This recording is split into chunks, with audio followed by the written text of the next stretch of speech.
It all started with a quiet evening at home, the kind of night where everything felt peaceful and safe. I had just returned from a long business trip, excited to be with my wife, Maria, and my best friend, Ryan, who had been helping her with some household work while I was away. Ryan had been my closest friend since college, the man I trusted more than anyone outside my family. I thought of him as a brother. Over the following weeks, though, I started noticing things that didn't sit right. Maria seemed nervous around me, avoiding eye contact when I asked about her day.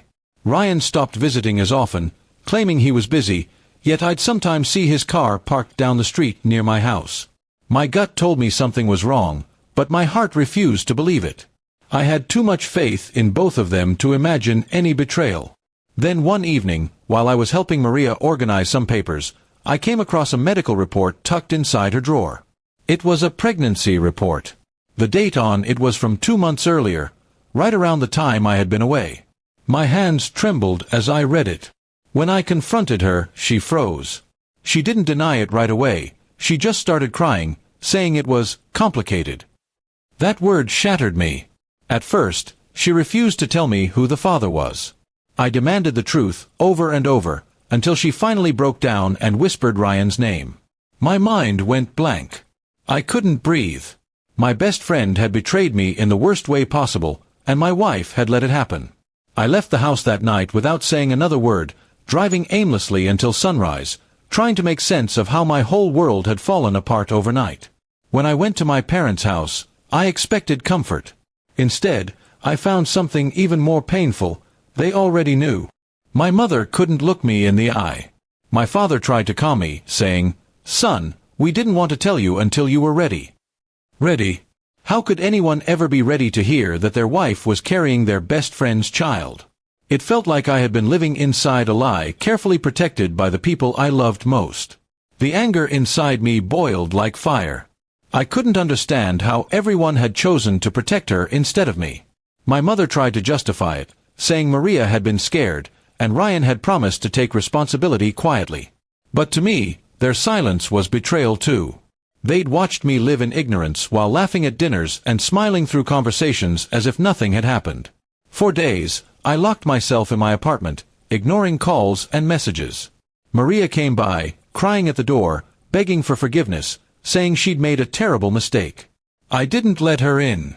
She left letters under my door, saying she loved me, that Ryan had manipulated her, that it only happened once. But I couldn't believe her anymore. Trust, once broken like that, could never be rebuilt. Then came the breaking point. Ryan had the audacity to show up at my workplace, trying to explain himself. He said he was drunk that night, that he didn't mean to hurt me. I stared at him in disbelief. I wanted to punch him, but I realized something. Physical revenge wouldn't heal me. It would only make me look weak.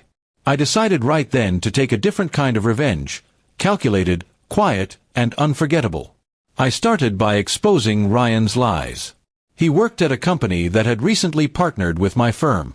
I gathered evidence of his unprofessional behavior, his inappropriate messages to my wife, and the timeline of events. Within a week, I made sure his boss received it all anonymously. Ryan was suspended for misconduct. Watching his career collapse felt like justice served. As for Maria, I filed for divorce. When she came to plead her case in front of my family, I told her in front of everyone that she no longer had a place in my life or my home. Her tears didn't move me anymore. My family tried to intervene, but I reminded them that they had already chosen their side when they hid the truth. I packed her belongings into boxes, left them by the door, and said nothing more. The day she left, the house felt empty, but also cleaner, like the air itself had been freed of poison. I changed the locks, deleted her number, and blocked Ryan on everything.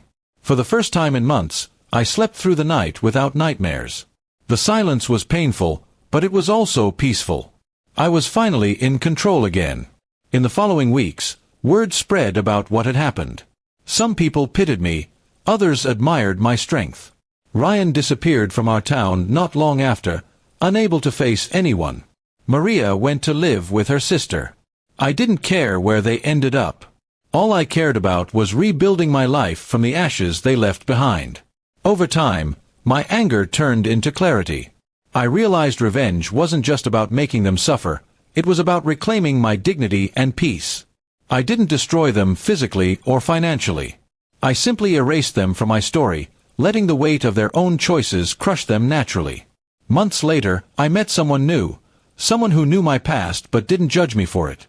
She reminded me that betrayal doesn't define who we are, how we rise after it does. It took everything in me to trust again, but slowly, I began to heal. Looking back now, I'm thankful the truth came out, no matter how painful it was. Losing them both was the price I had to pay for peace. But in the end, it wasn't a loss, it was freedom. Because sometimes, the best revenge isn't anger or destruction. It's walking away with your head held high while the people who wronged you drown in the guilt they created themselves.